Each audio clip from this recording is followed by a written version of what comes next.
Yo, what's good, y'all? You already know who it is. It's your boy Marcel. I'm your wealth mentor, and this is Wealthy Sibling. What is our goal here? To change our family's money story. We're going to become the wealthy sibling, the wealthy relative. It's going to change our directions and our family's direction, right? That's what we're here to do.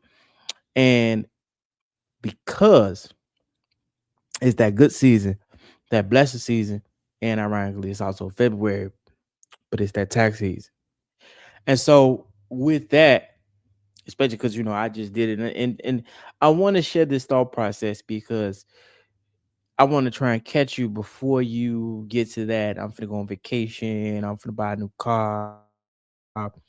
Unless a necessity, don't let your tax season be another season. Let your tax season be your wealth season or the start of it. Right? Do you or have you ever thought of the alternative? Hey, yo, what could I do with my tax money so it just don't go into somebody else's pocket, pay somebody else's payment, installment, card note? You know what I'm saying? You paying somebody else's loan, you paying a bank's loan, so forth and so on, right? Like I don't think, especially we as a community, when it comes to if you're gonna choose to be wealthy, man, you gotta choose to make other decisions or trade one life for the other, right? Go grab my book of trade I made out on Amazon. You feel me? It's one of those. So treat your tax season like your seed money, right? It's the seed capital that can invest and create your financial future and create financial growth for you for real. But you're like, man, okay, that sounds great. You say something about taxes, but like, how do I do that? I don't even file my own taxes. I pay somebody to file my taxes. Okay, look, one of the things that you will hear from like CPAs and other financial experts, leaders, advocates, and so forth, learn about deductions. And there are a lot of black experts. There's some black financial advisors, or go to your local bank to get through wealth management to actually like, hey, yo, what is a tax deduction? W- How do I get that? What can I write off, and so forth and so on. So, a tax deduction, by definition, before I go any deeper, I am a financial advocate, a financial creator. I am not a financial advisor. Full disclaimer: anything you hear me say is always on any of my shows. We just here to change your mindset and become the wealthy sibling and change your family's money story. But always do your own research and always go find actual financial experts, financial advisors to consult with. Right? This is just strictly for education and entertainment purposes. But what is a tax deduction, right? So what is a tax deduction that I took this year and through my business taxes? Because there's different layers of taxes. There's how you file a single head of household, married, and just a person with a W-2, or are you filing through your corporation, your entity, LLC, S corp? There's different levels and things that we write off, right? But by definition, the tax deduction reduces your financial taxable income, meaning you pay taxes on a smaller amount. So if I deduct my phone bill and I'm being hypothetical, let's say my phone bill was $1,000 a month, and I made $60,000 a year as a salary.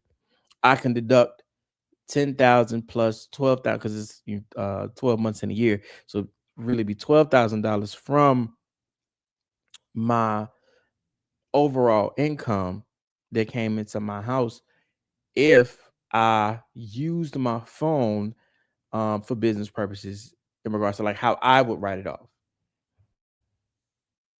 Now, examples, they have student loan interest, right? That you can deduct up to 2,500 if you paid interest on your student loan. So if you paid on your student loans, which is crazy, right? It'd be like, man, I ain't trying to do that. You can write these things off if you are able to, right? I know in this climate, this economic, they're like, man, bro, everything is expensive, especially trying to pay for schooling or past schooling 100%. Retirement contributions, right? The contributions that are tailored to like a traditional IRA, those can reduce your taxes. So that is something that you can use as a deductible. And the child tax credit, a credit up to $2,000 per qualifying child, potentially refundable. So what does that mean? That's like when you claim. So in the neighborhood, when we talk about, man, I'm claiming my kids, or let me claim your kid. That's what that is. That's what that actually is the child tax credit that you get back, or that they give you to lower your total income. Because the higher you are on the bracket, the higher your income is, the more taxes you'll pay, and you could potentially oh, all right. So again, maximize these deductions before you file. Do your own studying, and don't always just leave it up to the person that um is putting on your deductions, right? Because all they're doing is, listen, they spend the same amount of time that you can spend yourself filing your taxes. Especially if you got plain, like when I say plain, if you don't have a different level of taxes, like if you're not filing for your business, your nonprofit, because there's different documents that you'll need, and there's different things that you can write off, and how that structure works as far as in the tax frame. You just got a W-2, bro. It's probably like $40. They tell you, you go to Credit Karma and all them others like H&R Block to see how much would it be for you to just simply file. And that's out of 10, you're gonna pay the same that you paid X, Y, and Z. Right. So with that, well, okay. Let's say I do the deduction thing, Marcel. Now what? Let's say I get $5,000 back, or like what they are saying in these United States medias, you getting like $4,000 back, right? Okay, since you missed the wealthy, what do I do with it? Okay, smart moves for your refund, for real. Don't just spend it. Don't just take another trip when, if you invested right, you do smart money moves, you could take 5 trips, right? And possibly in the same year. You feel me? If you were trading, But one is a Roth IRA, right? And what is a Roth IRA? You probably hear that a lot, man. I'm gonna put myself in a self-directed Roth IRA, so forth and so on. A Roth IRA is a retirement account where you contribute after tax dollars. Your money grows tax free, and your withdrawals in retirement are also tax free. So they'll probably place an age upon, like, this is your retirement age based probably upon the country that you live in. So for the U.S., I think I believe it's still 67 at the time of this recording, as far as the regular retirement age. So what that would be like, and what does that mean, is that if you put a bulk load of money to the side, let's say each year from here on out, you put your tax return in a Roth. By the time you actually do retire, you'll have a compounded interest of money that is tax free when you withdraw from it. So you don't pay tax. So like if it grew to $60,000, there's no taxes on that. You get the whole 60 back from your contributions. However, you withdrew it, right? And here's the benefits: it's tax free, right? Like I said, tax free. The withdrawals are tax free, and you get long term wealth, right? So what I would say as a suggestion, depending upon what your refund is, try to fund the whole Roth IRA, which is up to like $7,000. So in 2 years, your Roth could be fully funded. Depending on what your refund back is every year, your Roth could be fully funded. Technically, I could have funded my Roth 2 years ago, but each his own. Now, here's another one for especially for parents: custodial accounts. I love talking about custodial accounts, admin accounts, because the possibility of building wealth for your future especially for your child's future. Because this is the reality of I really put up money for my kids' college fund. That wasn't something I'm just saying. I'm not just making a savings account. I truly did this with intent and direction, right? So a custodial account, a UTMA or a UGMA, which is a UGMA, by definition, these are investments accounts opened by adults for a minor. The assets become the child's at a certain age. So usually when the child is considered an adult, whatever the funds, ETFs that you and the money you put aside and invested in those things, whatever compound interest growth that account has had goes to your child between those ages of 18 to 21. Here's the benefit. You truly are investing in your child's future for real. Like that's not a thing. Whether they want to go to college, whether they want to buy their first home and set it up on auto payment. I'm shout out to and I'll say this publicly for you guys. I seen this clip and seen this during an interview on Diary of CEO, where they say the tip was automate everything. And the positive of having automations when you're not paying bills is that now you are paying yourself without thinking about it. I was like, yeah, that's brilliant. You automate it. You automate all your credit card payments. You automate all your subscriptions. Automate it. Now, an emergency fund. You talk to me about emergency funds. I say it's good to have one.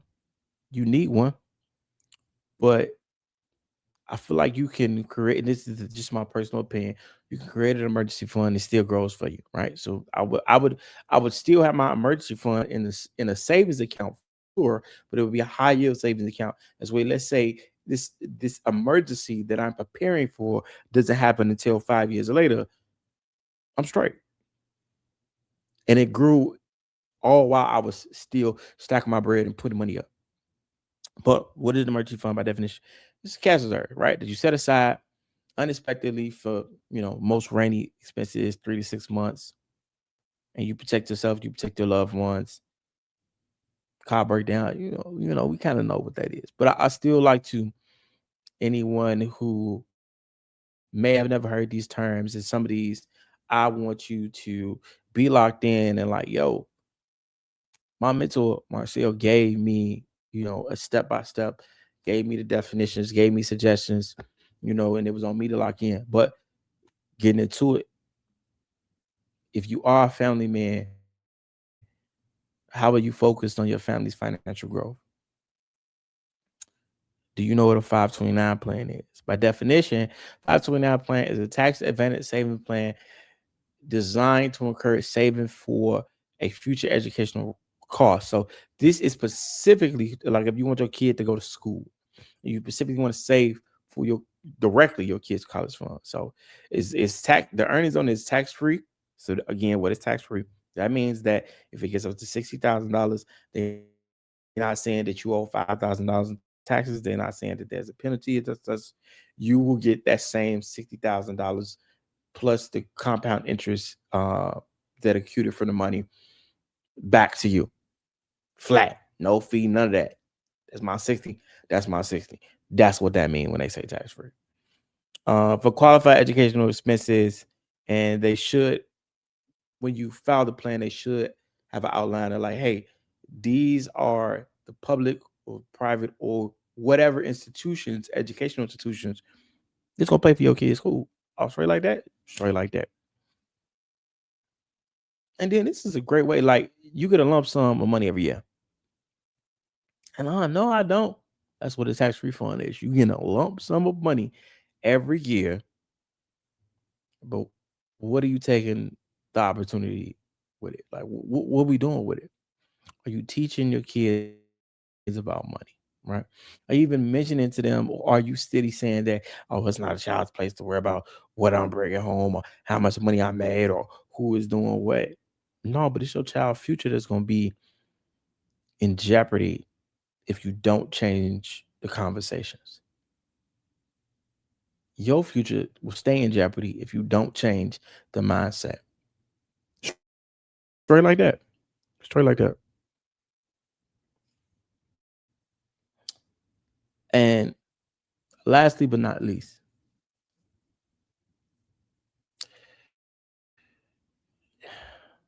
again, your tax season can be your wealth season. You just have to decide on whether or not you want your future to remain the same or if it to truly change.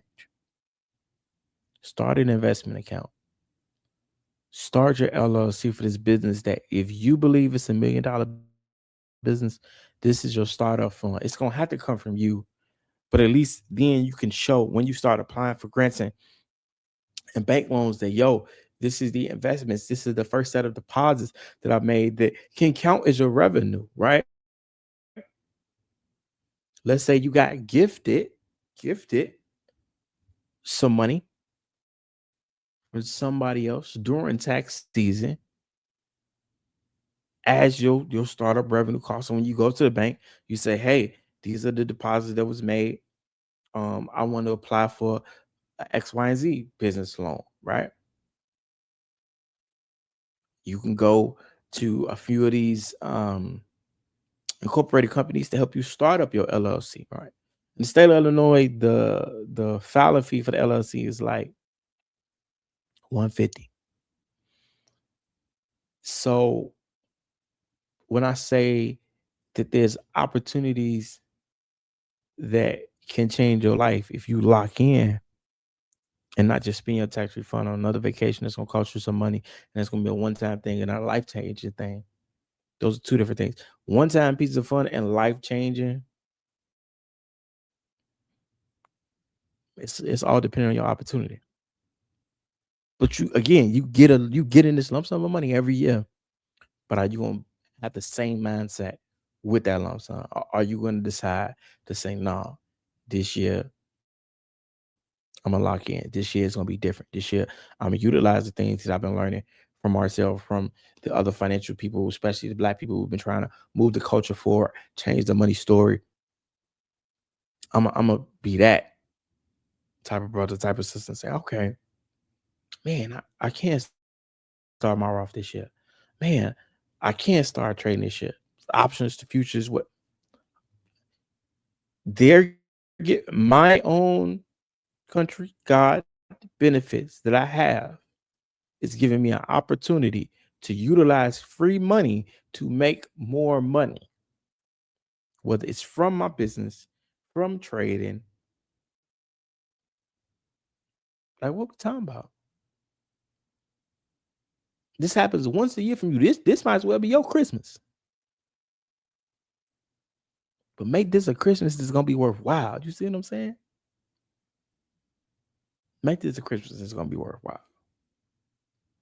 But as always, like, share, subscribe, man. We appreciate y'all for tapping in with the one and only your boy Marcel, the Wealth Mentor.